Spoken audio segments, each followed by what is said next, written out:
तो welcome back guys, फिर से स्वागत है आपका अपने यूट्यूब चैनल BRIS में।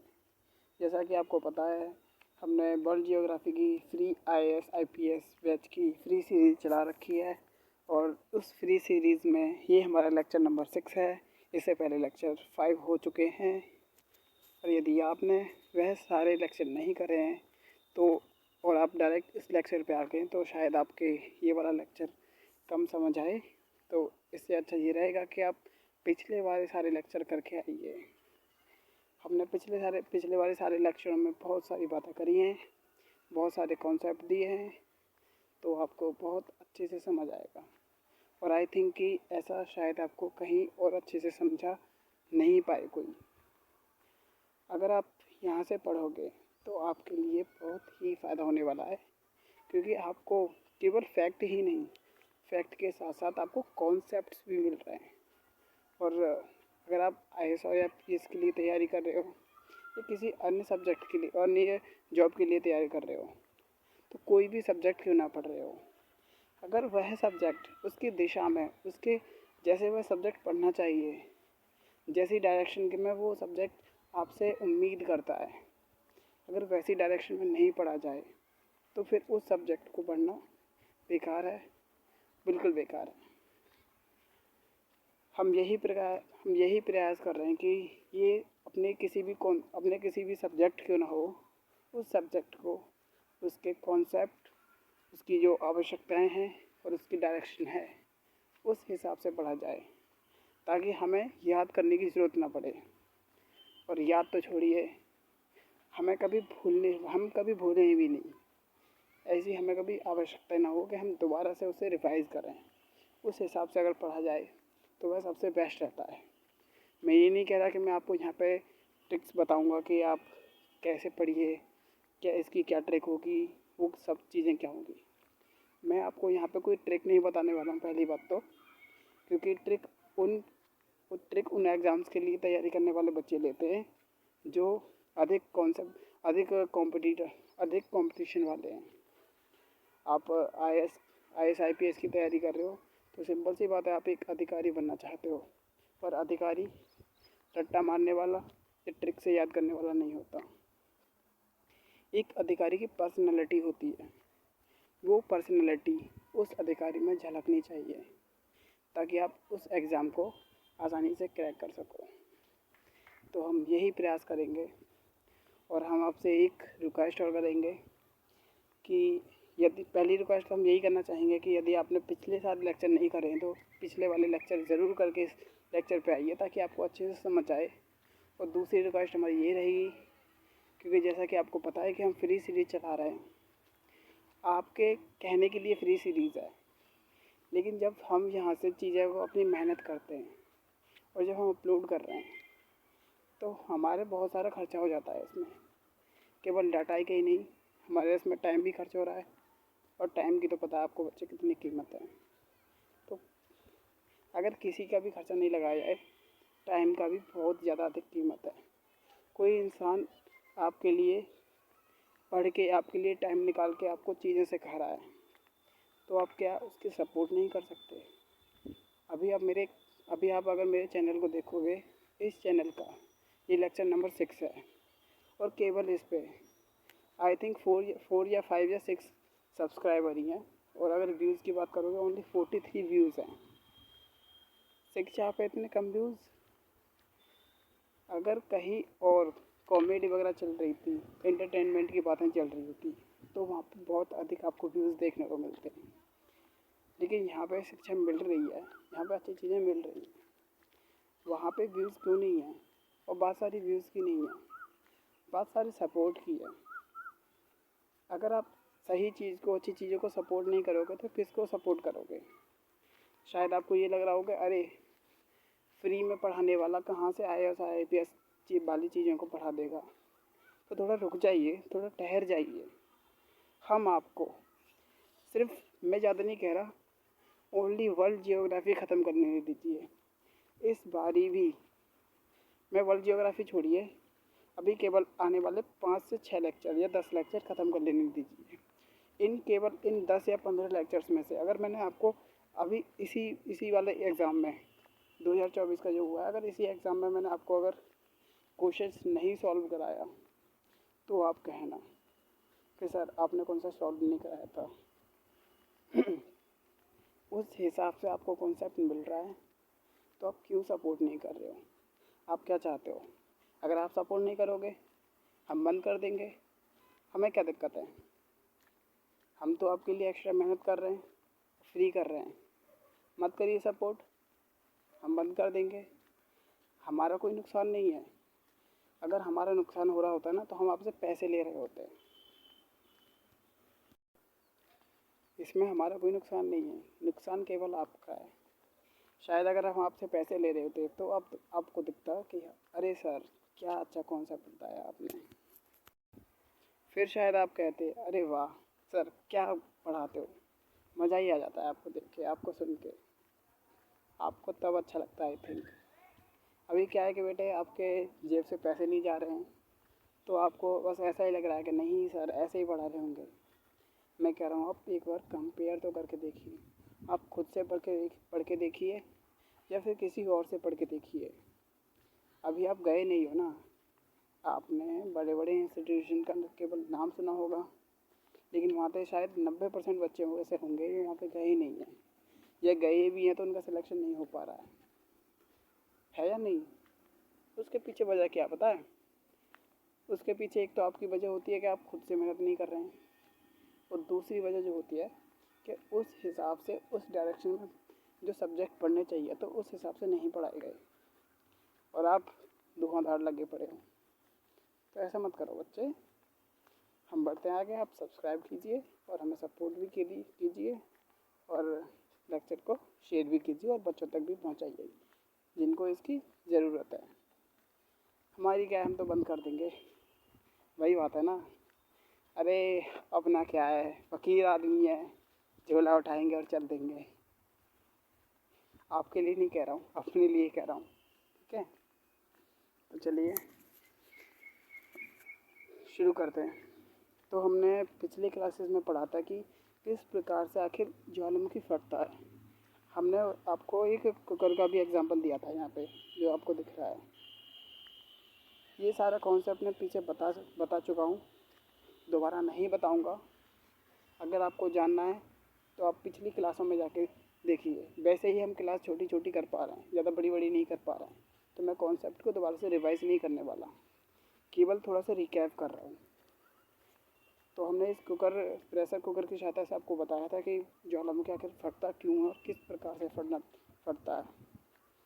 और हमने और पिछली क्लासों में बताया था क्रस्ट जो सॉलिड क्यों होती है, मेंटल आधी सॉलिड और आधी गली हुई क्यों है, कोर जो इनर कोर है वो सॉलिड क्यों है, और जो आउटर कोर है वो प्लाज्मा स्टेट में क्यों है।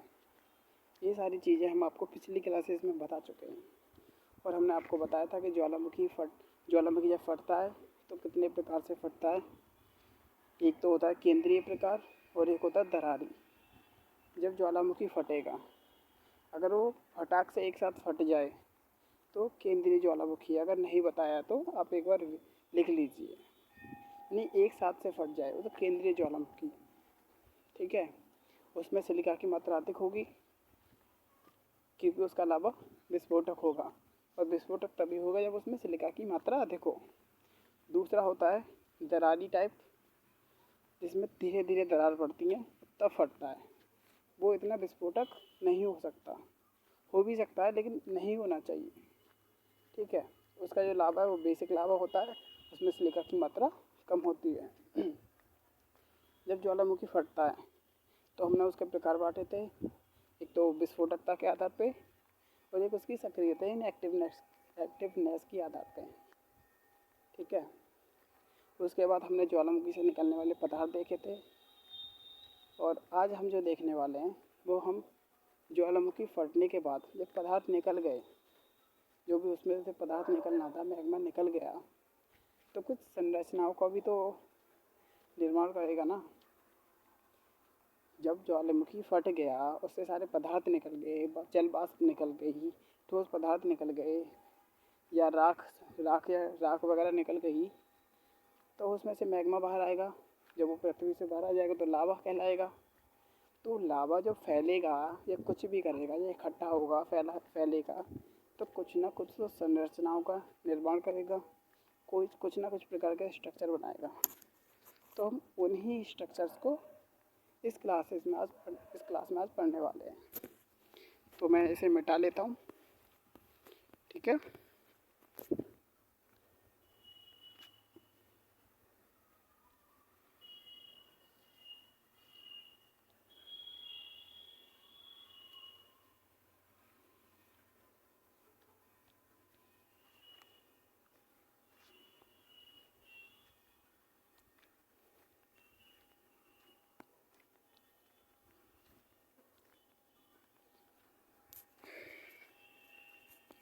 चलिए हेडिंग डालिए। देखिए, जब ज्वालामुखी फटेगा और उससे मैग्मा बाहर निकलेगा, जब बाहर मैग्मा निकल जाएगा तो उसे वो लावा कहलाएगा। तब वो बाहर फैलेगा, ठीक है, यह इकट्ठा होगा तो कुछ संरचनाओं का निर्माण करेगा, ठीक है। लेकिन कभी कभी ऐसा भी हो सकता है कि लावा बाहर ना निकल पाए, तब वह आंतरिक संरचनाओं का निर्माण करेगा, क्योंकि वह ज़मीन के अंदर ही रह जाएगा, बाहर नहीं निकल पाया।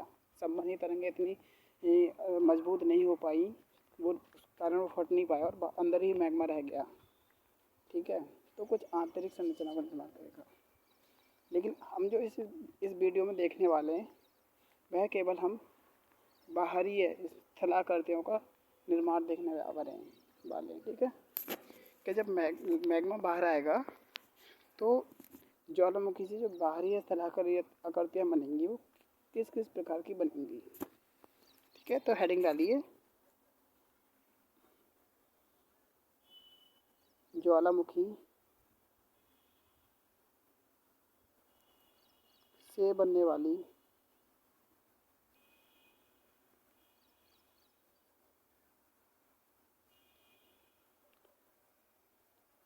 बाह्य यानी बाहर स्थलाकृतियाँ।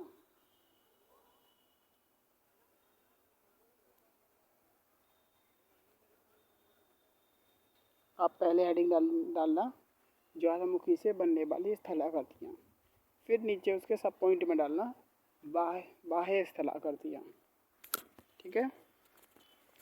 तो इसमें हम पहली जो स्थलाकृति लेंगे वो हम लेंगे ज्वालामुखी, मैं शॉर्ट में लिख रहा हूँ, ज्वालामुखी पठार।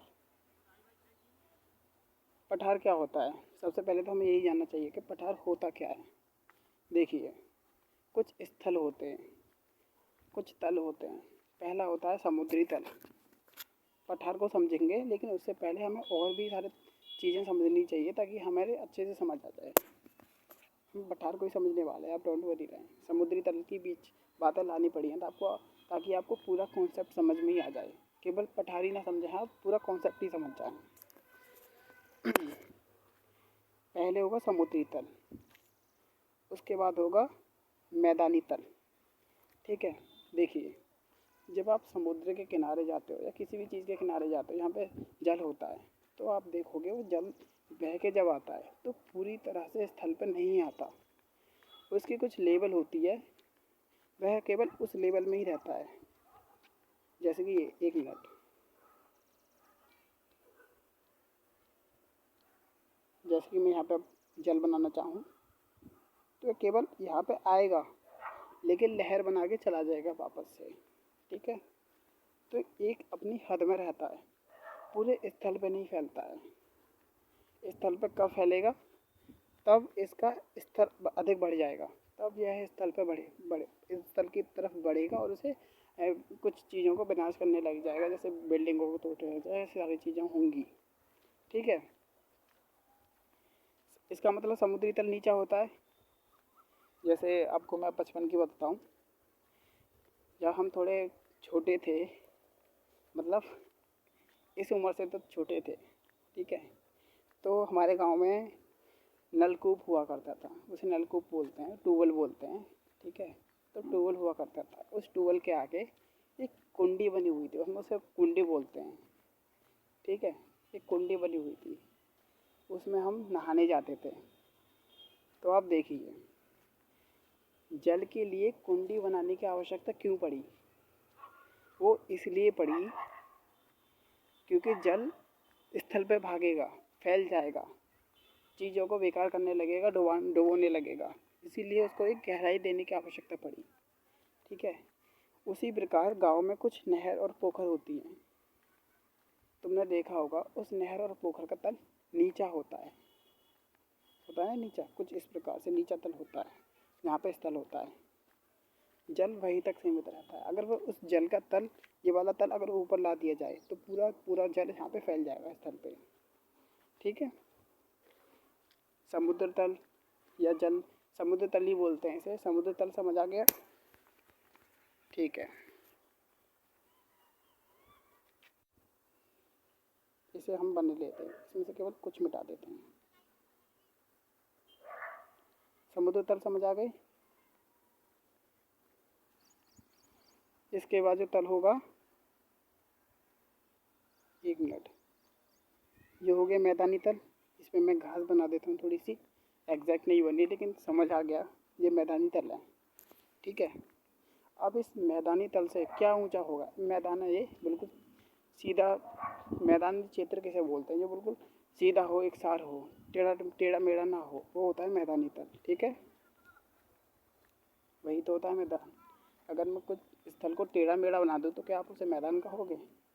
नहीं कहोगे। ठीक है। तो मैदानी तल होता है समुद्र तल से ऊंचा।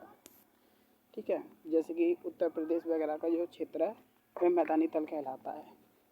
लेकिन उसी तल पे तो हम भारत है, मैं भारत बनाता हूँ, ऐसे ही बना दे रहे हैं, एग्जैक्ट नहीं आता है। कुछ इस प्रकार का ही होता है, समझने के लिए बना दिया है। देखिए, यहाँ पे उत्तर प्रदेश का क्षेत्र। ठीक है। यहाँ पे है जो साउथ इंडिया, वो वाला, ये नॉर्थ इंडिया और ये साउथ इंडिया। इस नॉर्थ इंडिया के क्षेत्र को तो हम मैदानी क्षेत्र कहते हैं, लेकिन इस वाले क्षेत्र को मैदानी क्षेत्र क्यों नहीं कहते बेटे? अब यही वाले सवाल ना आप किसी ऐसे बच्चे से करना जो किसी कोचिंग से मतलब किसी कोचिंग से पढ़ रहा हो या खुद से पढ़ रहा हो, कुछ भी कर रहा हो, उससे एक बार ये सवाल करके देखना।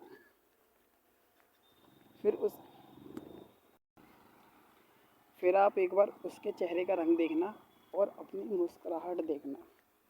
आपको खुद पता चल जाएगा कि आप कितना अच्छा कॉन्सेप्ट पा रहे हो। ठीक है। उसे एक बार पूछ के देखना कि हम उत्तर वाले क्षेत्रों को मैदानी क्षेत्र क्यों कहते हैं और दक्षिण वालों को मैदानी क्षेत्र क्यों नहीं कहते हैं, वे मैदानी क्षेत्र क्यों नहीं है, तब आपको पता चलेगा। ठीक है। अब देखिए, अब आपके पता चल जाएगा मैदानी क्षेत्र से हम क्यों नहीं बोलते हैं।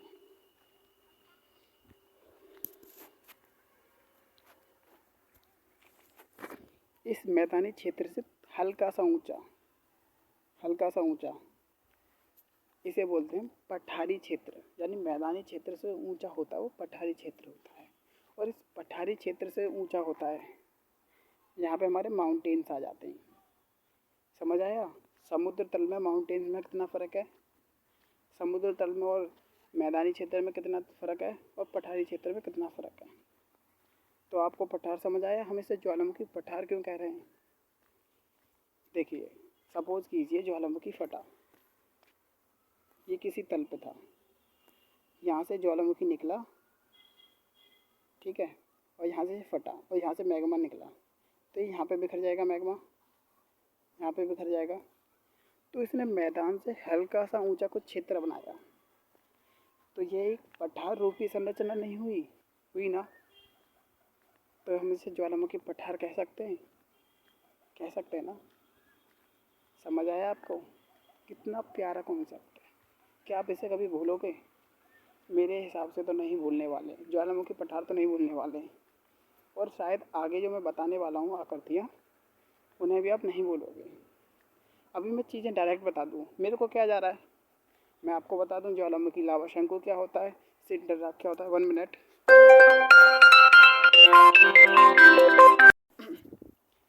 माफ़ी चाहता हूँ आप लोगों से।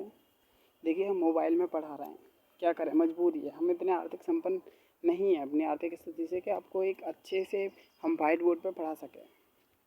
अगर आप सपोर्ट करोगे, अच्छे से सपोर्ट करोगे, तो वह भी हम पॉसिबल करेंगे। देखिए, हम आपका 1 रुपया भी नहीं चाहिए। हम जो भी आपसे अगर कुछ लेना भी चाहते हैं आपके सपोर्ट के बदले, ठीक है, कि जैसे कि आप कहोगे अरे सर आप तो यूट्यूब से मोनेटाइजेशन करोगे, खूब पैसे कमाओगे, तो बच्चों वो पैसे जो होंगे वह आपके ऊपर ही खर्च किए जाएंगे। आप कहोगे कि सर आप हमारे ऊपर कैसे खर्च करोगे? वाइट बोर्ड के साथ साथ क्या सारे सब्जेक्ट मैं अकेला ही पढ़ा दूंगा आपको? नहीं ना, मैं कुछ सब्जेक्ट ही तो पढ़ा सकता हूँ, 2-3 बस। सारे सब्जेक्ट तो मैं एक इंसान नहीं पढ़ा सकता टीचर, क्योंकि उसकी स्पेशलिटी जो है उसमें जिसमें परफेक्ट होगी वही आपको पढ़ाएगा। और मैं भी यही चाहता हूँ कि मैं जिसमें थोड़ा स्पेशलाइजेशन रखता हूँ मैं केवल आपको उसी सब्जेक्ट को पढ़ाऊँ। बाकी टीचर्स भी तो आएंगे ना प्लेटफॉर्म पे, क्या वो पगार नहीं लेंगे? क्या वो सैलरी नहीं लेंगे? लेंगे ना।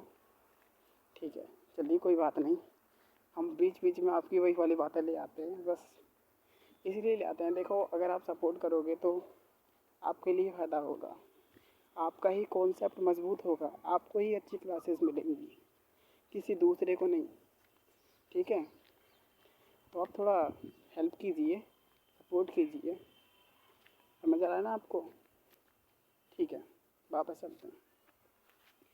तो क्या ये ज्वालामुखी पठार निर्मित नहीं करेगा? कर दिया ना। ठीक है, अगर हम आपको डायरेक्ट ही फैक्ट के तौर पर बता देते हैं ज्वालामुखी लावा शंकु क्या होता है, ज्वालामुखी पठार ये होता है, जैसे मैं आपको बोल दूँ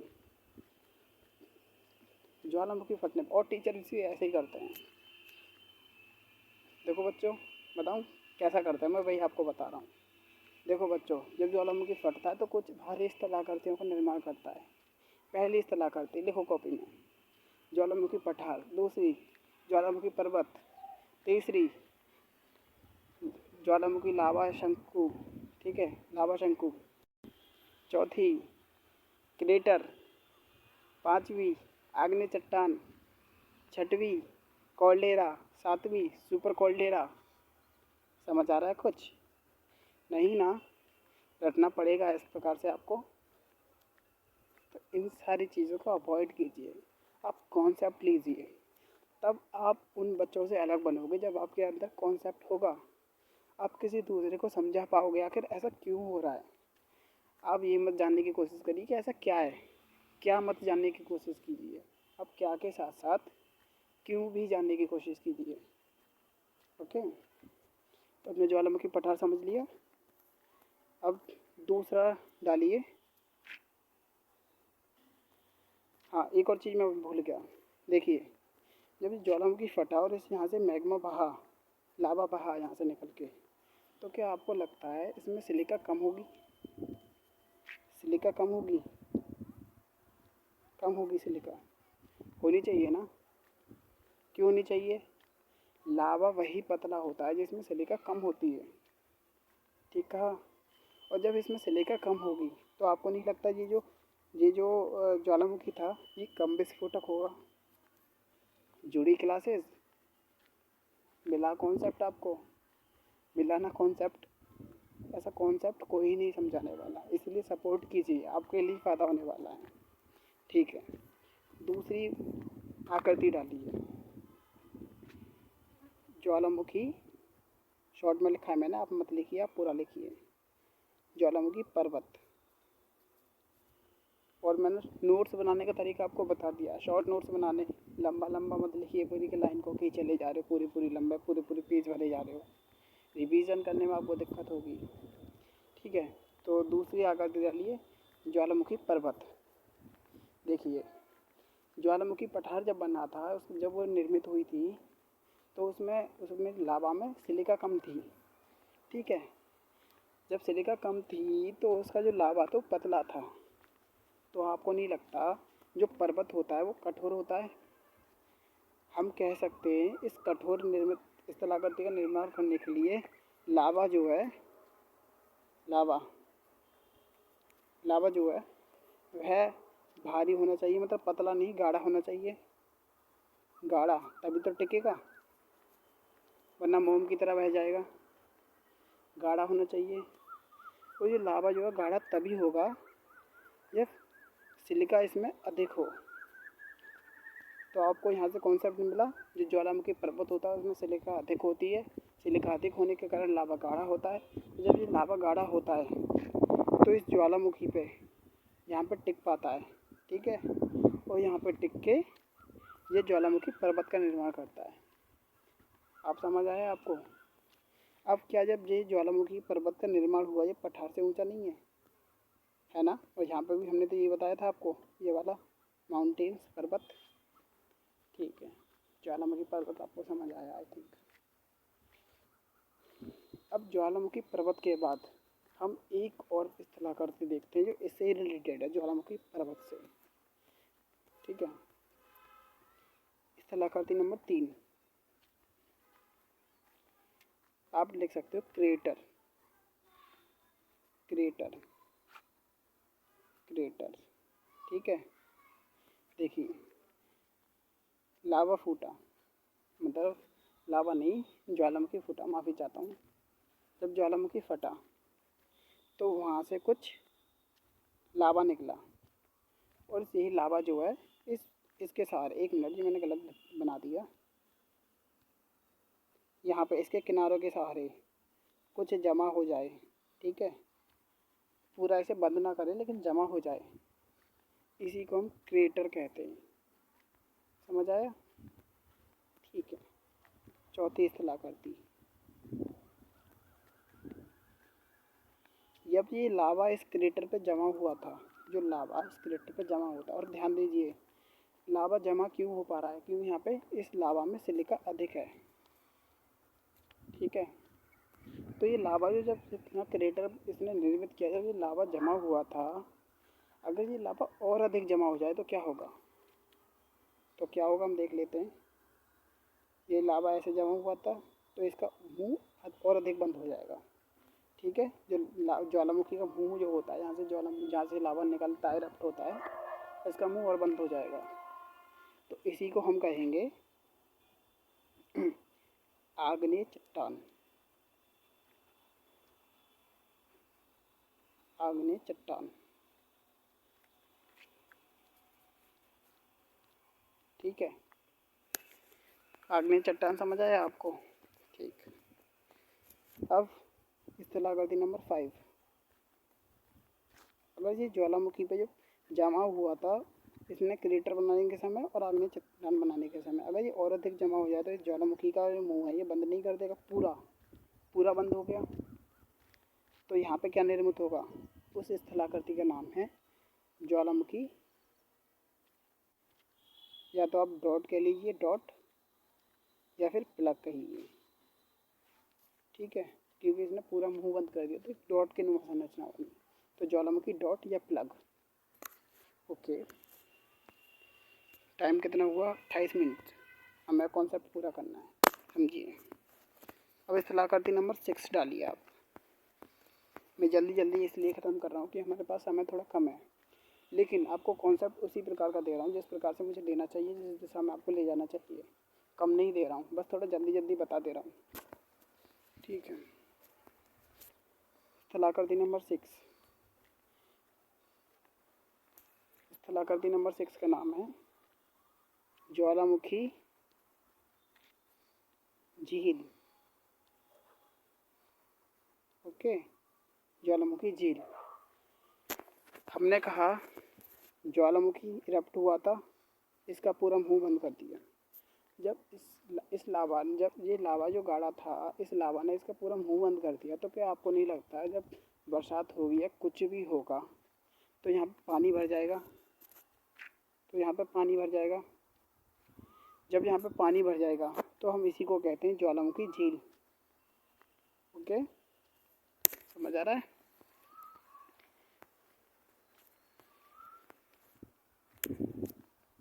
स्थलाकृति नंबर 7 डालिए। स्थलाकृति नंबर 7 होती है ज्वालामुखी, माफ़ी चाहता हूँ, ठीक है। ये जो आकृति होती है इसका नाम होता है ज्वालामुखी झील हो गई, जो क्रेटर हो गया, अब है कोल्डेरा। आकृति नंबर 7 डालिए, ज्वालामुखी कॉल्डेरा, या केवल कॉल्डेरा भी हम डाल सकते हैं।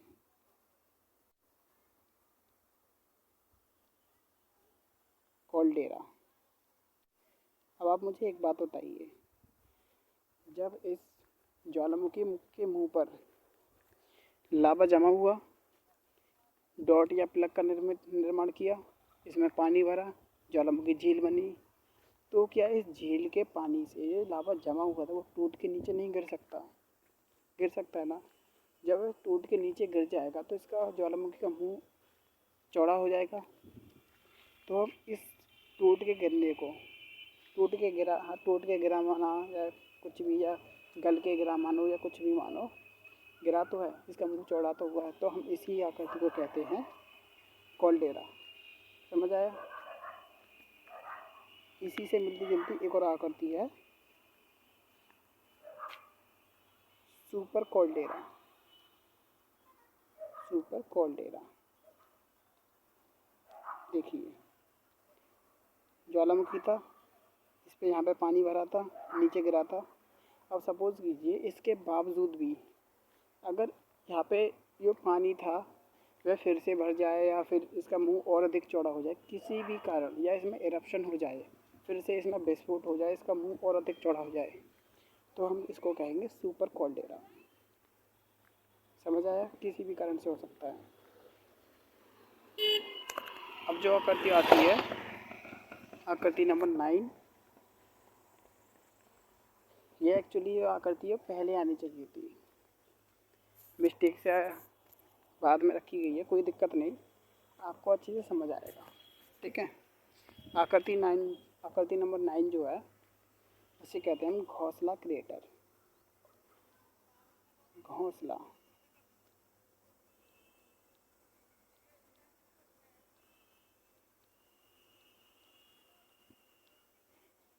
क्रिएटर। देखिए, हिंदी मीडियम वालों का रिजल्ट कम क्यों है पता है? क्योंकि उनकी जो पढ़ने की स्ट्रेटजी है वो कुछ अलग टाइप की होती है, उन्हें इतना अच्छा कॉन्सेप्ट नहीं मिलता है। वो बच्चे जो है बेचारे इतने अच्छे इंस्टीट्यूट में नहीं पढ़ पाते। हिंदी मीडियम कौन पढ़ रहा है? हिंदी मीडियम बच्चा वही पढ़ेगा जो थोड़ा सरकारी स्कूल से वगैरह के पढ़ के आया हो, उस पर हिंदी मीडियम कम आएगी। जिस भी माता पिता के पास अब पैसा अधिक है, वो क्यों नहीं चाहेंगे कि हमारा बच्चा इंग्लिश मीडियम में पढ़े, हिंदी मीडियम में? इसका मतलब वही तो बच्चा पढ़ रहा है ना जो गरीब है। और आपको पता है सरकारी स्कूलों की हालत थोड़ी इस प्रकार से, मतलब थोड़ी लूज़ टाइप की है। मैं सरकार को ब्लेम नहीं कर रहा कि सरकार ने लूज़ कर रखी है, कुछ टीचरों की भी कमी है। टीचर अपने कर्तव्यों को नहीं निभा रहे हैं अच्छे से। ठीक है, सरकार कुछ भी कर ले, लेकिन जब तक टीचर्स ही अपने कर्तव्य नहीं निभाएंगे तो हालत कैसे सुधर सकती है? अब टीचर भी कहते हैं कि हमको पगार भी टाइम से नहीं मिलती है, तो वो उनका आपसी मामला है। लेकिन हमने आपको समझाने के लिए बताया था, हम सरकार को ब्लेम नहीं कर रहे हैं। सरकार भी अपनी जगह ठीक है, टीचर्स भी अपनी जगह ठीक है, बच्चे भी अपनी जगह ठीक है, सरकारी स्कूल भी अपनी जगह ठीक है। हमें किसी से कोई दुश्मनी नहीं है। समझ आया? ठीक है। अब घोंसला क्रिएटर क्या होता है? हमने आपको क्रिएटर बताया था। क्रिएटर क्या होता है? ज्वालामुखी है, यहाँ पे लावा जमा हो गया लेकिन मुंह बंद नहीं किया इसका, वही होता है क्रिएटर। इसके किनारों पे या इसके सहारे लावा जमा हो गया यहाँ पे, यहाँ तक। ठीक है, क्रिएटर होता है। लेट सपोज इसमें डॉट या प्लग लग जाए, ज्वालामुखी डॉट या प्लग का निर्माण हो जाए। अब क्योंकि आपको पता है ज्वालामुखी में विस्फोट जो है वो हर समय, हर एक टाइम क्या एक समान होगा? ज्वालामुखी में जो विस्फोट है, जैसे अब हो गया, तो क्या आपको नहीं लगता ज्वालामुखी का विस्फोट हर एक टाइम एक समान ही रहेगा? कुछ धीमा धीमा भी तो विस्फोट हो सकता है। जिस प्रकार से हम कुकर को रखते हैं गैस पे, तो उसमें से पहले हल्की हल्की गैस निकलती है। ठीक है, या उसकी अगर हम सीटी से भाप पूरी निकल भी जाती है तो फिर भी हल्की हल्की लगती है। तो हर एक समय एक जैसी संबंधी तरंगें नहीं है। उसी प्रकार से डॉट या प्लग लग गया तो इसके बीच में भी हल्के छोटे छोटे छिद्र टाइप बन जाएंगे, छोटे छोटे छिद्र। समझ आ रहा है? छिद्र बहुत सारे होंगे। आप पंछियों का घोंसला देखते हो, उस घोंसला में तो छोटे छोटे छिद्र होते हैं बीच में, कुछ इस प्रकार के छोटे छोटे छिद्र बन जाएंगे। इसी को हम कहते हैं ज्वालामुखी, सॉरी, घोंसला क्रिएटर। ओके, ठीक है।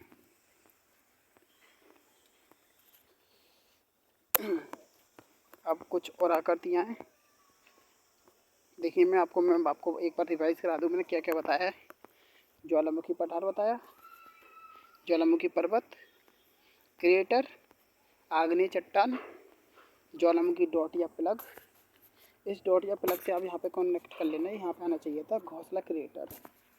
उसके बाद आपका आया कॉल्डेरा, सॉरी, ज्वालामुखी झील, कॉल्डेरा और सुपर कॉल्डेरा। ठीक है, हम 9 आकृतियों की अभी तक बात कर चुके हैं। फिर कुछ आकृतियाँ और भी मौजूद हैं जिनको हम बात करते हैं। टाइम कितना हो गया हम ये देख लें पहले। 36 मिनट हो गई, लगभग 1 घंटा होने जा रहा है। कोई नहीं, थोड़ा एक्स्ट्रा डाटा हम यूज़ कर लेंगे। ऐसा क्या है बच्चे, मैं आपको बताऊं, हमें डाटा की कोई चिंता नहीं है, डाटा की परवाह नहीं है। डाटा 1 GB 2 GB और खर्च हो जाए हमें कोई फ़र्क नहीं है। आपके लिए अगर एक्स्ट्रा पैसे ही खर्च करने पड़ जाए हमें कोई दिक्कत नहीं है। पता है दिक्कत कब आती है? जब हम आपके लिए एक्स्ट्रा मेहनत कर रहे हैं और आप सपोर्ट नहीं कर रहे, तो हम जो निराश हो जाते हैं कि हमारे इतनी मेहनत करने के बावजूद भी आप कुछ भी रेस्पॉन्स नहीं दे रहे हो। आप मेरे यूट्यूब चैनल में एक बार जाके देखिए, इतना अच्छा कॉन्सेप्ट होने के बावजूद भी, इतनी अच्छी स्टडी कराने के, टीचिंग कराने के बावजूद भी आप थोड़ा रेस्पॉन्स देखिए कि किस प्रकार का आप रेस्पॉन्स दे रहे हो, है कि नहीं?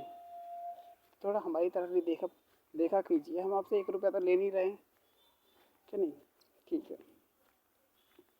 कुछ इस कलाकृति हम बात कर लेते हैं, छूटी हुई हैं। पता दिक्कत हमें, मैं बात छूट गई, दिक्कत हमें ये थी, हमें डाटा की कोई दिक्कत नहीं है, लेकिन जब हम मोबाइल से इसे अपलोड करते हैं ना, तो बच्चे क्या है कि बीच में स्पीड कम हो जाती है हमारे मोबाइल में। मोबाइल भी थोड़ा पुराना है, जिस कारण से जो वीडियो जो है कट जाती है। ठीक है, ओके। आप रिकॉर्डर भी देख सकते हो, फ्री वर्जन का यूज़ कर रहे हैं। इतने पैसे नहीं है कि रिकॉर्डर भी हम थोड़ा प्रो खरीद सकें, और जो आपको वॉइस थोड़ी कम आती है इसे भी हम बढ़ा सकें। हालांकि इसे एडिटिंग मोड में डालते हैं, लेकिन एडिटिंग मोड में इसे डालते ही पता है, जब ये अगर सपोज कीजिए अगर यह 300 MB की बन जाए, तो एडिटिंग मोड में डालने के बावजूद ही, सॉफ्टवेयर में डालने के बाद, पता है कितनी की हो जाती है? ये लगभग 800-900 MB की हो जाती है। अब सपोज़ कीजिए हम पूरा डाटा इसी में ही खर्च कर देते हैं, समझ रहे हो? ठीक है, देखिए, एक हमारी आकृति बची हुई है, आकृति नंबर 10।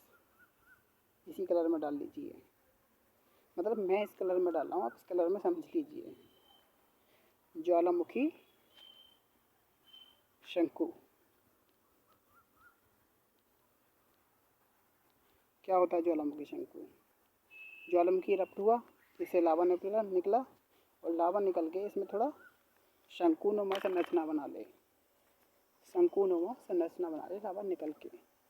और लावा निकल के शंकुनुमा संरचना तभी बनाएगा जब लावा गाढ़ा हो, है या नहीं? तभी तो टिकेगा उसके ऊपर या साइड में दाएं बाएं, है ना? तो शंकुनुमा जब संरचना है तो इसी को हम कहते हैं ज्वालामुखी शंकु। देखिए, ज्वालामुखी है और प्लस शंकु की आकृति बन रही है, तो ज्वालामुखी शंकु। मेरे हिसाब से मैं जो भी चीज़ें आकृति है वो आपको समझा रहा हूँ, आपको याद करने की ज़रूरत नहीं पड़ रही, केवल नाम याद रखना है, किस प्रकार से बन रहा है, क्यों बन रहा है, आप उस सारी चीज़ों का जवाब आसानी से दे पाओगे, है क्या नहीं? ठीक है, ज्वालामुखी शंकु। अब एक 11 नंबर आकृति, सिंडर।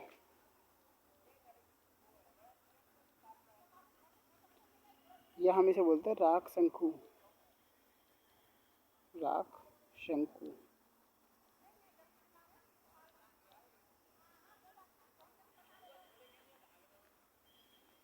देखिए, शंकु से तो आपको समझ आ रहा होगा कि ज्वालामुखी के ऊपर शंकुनुमा संरचना बनाएगी, और मेरे हिसाब से शंकु से जब समझ आ गया तो राख से भी समझ आना चाहिए कि लावा जब निकलेगा तो उस लावा के साथ साथ लावा और राख, तो इस लावा से राख भी साथ निकली, लावा के साथ राख भी साथ निकली, और तब उस लावा और राख के जो मिक्सचर है उससे अगर ज्वालामुखी शंकु का निर्माण हो रहा है, तब उसी को बोल देते हैं राख शंकु या फिर सिंडर। समझ आ गया? ठीक है। कितनी आकृति? 11वीं। 12वीं आकृति, आकृति नंबर 12, मिश्रित शंकु।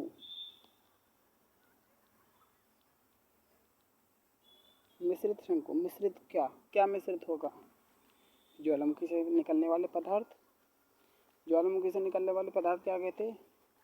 एक तो था जल वाष्प,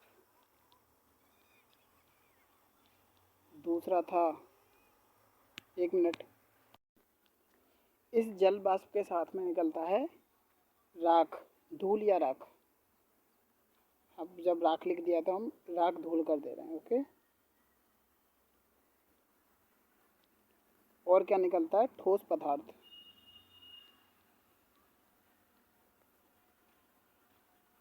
ठोस पदार्थ, और आपको पता है हमने इस ठोस पदार्थ में ब्रेसिया, पैरोक्लास्ट और भी हमने ज्वालामुखी बम, ठीक है, और इतने मतलब कई सारी चीज़ों के बारे में हमने बातें करी थी, प्यूमिस पत्थर वगैरह के बारे में। ठीक है, समझ आ गया?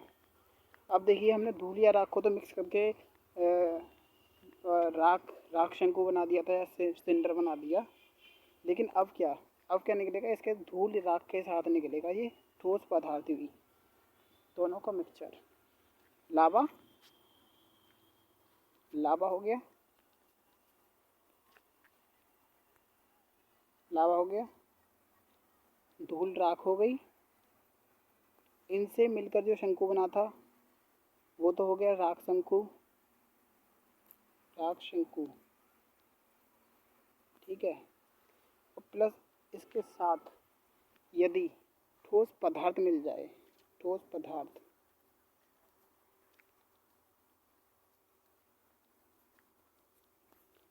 तो इस संरचना को या इस प्रकार के लावा शंकु, ज्वालामुखी शंकु को हम कहते हैं मिश्रित शंकु। ठीक है, I have mentioned it already.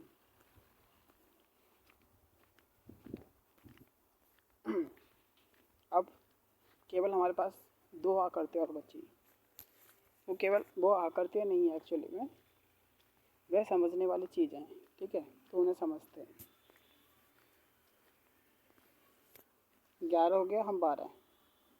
देखिए, जब ज्वालामुखी फटता है, इरप्ट होता है, जब ज्वालामुखी इरप्ट होगा, एक और आ रहा है आई थिंक, जब ज्वालामुखी इरप्ट होगा, वह विस्फोटक हुआ तो क्या करेगा? देखिए, जब ज्वालामुखी इरप्ट होता है तो क्या निकलता है?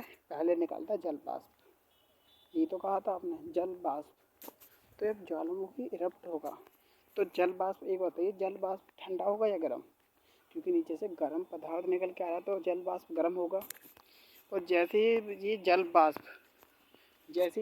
वाष्प अंदर से निकलने के बाद, यानी पृथ्वी के किसी छिद्र के माध्यम से निकलने के बाद, जैसे ही वायुमंडलीय हवा या किसी के संपर्क में आएगा तो ये जल वाष्प जो पानी के रूप में परिवर्तित हो जाएगा।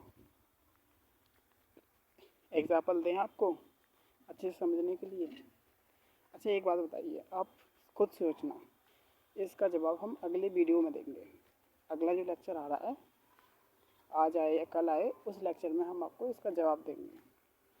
तब तक आप खुद सोचना कि जो एसी होती है, जो हम घरों में एसी यूज़ करते हैं, एसी, आप कहोगे सर आप तो जियोग्राफी पढ़ा रहे हो, एसी पे क्यों आ गए? एसी पे इसलिए आए कि इसका कॉन्सेप्ट एसी से ही जुड़ा हुआ है, आपको तभी अच्छा समझ आएगा। तो आपने एसी पे देखा होगा कि एसी के पीछे आउटडोर जो होता है, एक तो होता है इंडोर जिसे हम रूम में लगाते हैं, एक होता है आउटडोर। उस आउटडोर से एक पाइप, इंडोर से ही पाइप आ रही होती है, और आउटडोर के थ्रू वो पाइप जो है, उस पाइप से पानी टपकता है, पानी निकलता है, ड्रॉप ड्रॉप ड्रॉप, और बहुत सारा उससे हम पानी जो है नाली में बहा देते हैं या उससे पानी को इकट्ठा कर लेते हैं बहुत सी जगह पे। तो पानी जो है वो एसी ने किस प्रकार से निकाल दिया। एसी में तो हमने पानी नहीं डाला, तो वह पानी आया कहाँ से, समझ आ रहा है।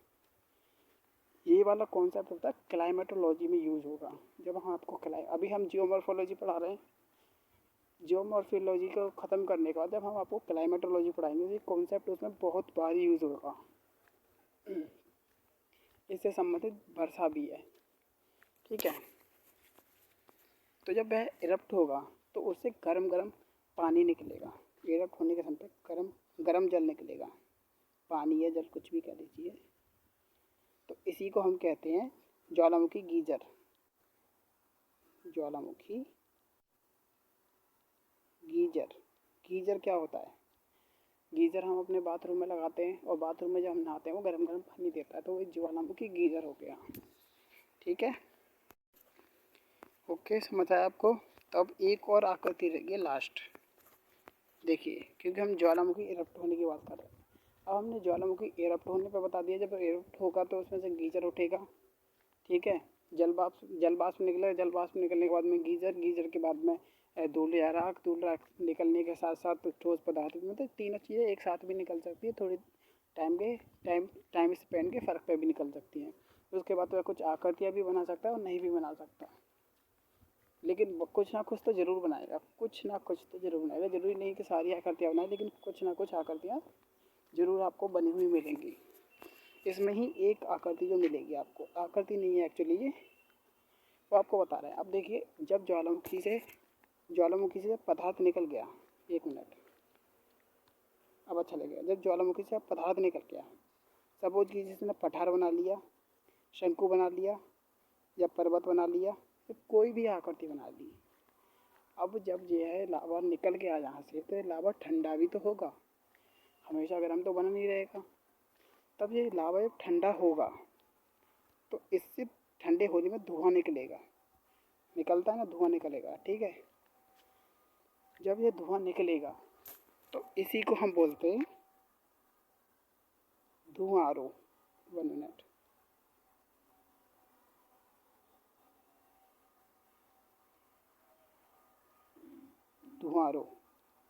धुआंरो समझ आ गया। जब ये लावा निकल के लावा ठंडा हो रहा है और इससे धुआं निकल रहा है, इसका क्या मतलब है? लावा में विस्फोट हुआ होगा और वह विस्फोट होके शांत हो गया है, तभी तो वह से धुआं उठ रहा है। ओके, तो आज के लेक्चर में बस इतना ही था। आई थिंक कि सारा कॉन्सेप्ट आपके माइंड में होगा, अच्छे से समझ आया होगा। आपको समझाते समझाते पता है 50 मिनट की वीडियो हो गई। अगर हम 5-10 मिनट और भी आपको समझाने लग जाएँ, कोई भी चीज़ को लेकर हम खुद बात बनाने लग जाए, तो यही लेक्चर पूरा 1 घंटे का हो जाने वाला है। जबकि हमें जो अपलोड करना था वो केवल 30 मिनट का हम अपलोड करते हैं, लेकिन क्योंकि हमको पता है, देखिए, अगर आप बीच में मतलब इस लेक्चर को हम बीच में छोड़ देते हैं तो पूरा का पूरा कॉन्सेप्ट आपके माइंड से मिस हो जाता। हाँ, हम आपका लॉस नहीं चाहते हैं, हाँ हमारा लॉस हो जाए, लेकिन आपका लॉस नहीं होना चाहिए, समझा है। हम आपके लिए इतनी मेहनत करते हैं, आप भी कुछ अपना समर्पण दिखाइए, इसे शेयर कीजिए। पता है, बहुत से यूट्यूबर ना फ्री क्लासेस खोलते हैं और बंद कर देते हैं। कारण यही है कि बच्चों को ना पैसे वाली क्लासेस पसंद आती हैं।